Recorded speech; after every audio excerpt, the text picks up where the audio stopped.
আমাদের সরকারে যারা আছেন তারা জুলাইকে ভুলে যান।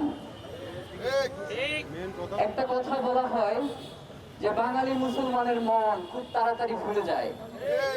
তো আমরা ভুলে যাই যে অত্যন্ত দরিদ্র পরিবার থেকে আসা আবু সাঈদের কথা, যে বাংলাদেশের জন্য 2 হাত প্রসারিত করে বুলেটের নলের সামনে দাঁড়ানো।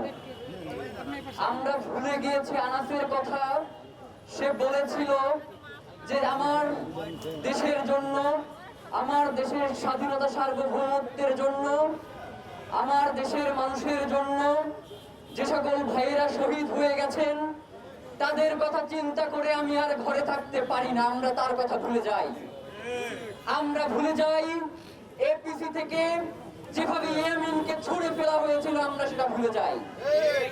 আমরা ভুলে গিয়েছি জুলাই আন্দোলনে অংশগ্রহণ করার কারণে কুমিল্লার দেবিদ্বারের সেই ছেলেটা যাকে ছাত্রলীগ এমন ভাবে কুপিয়েছে যে তার জবান বন্ধ হয়ে গেছে, আমরা তার কথা ভুলে গেছি।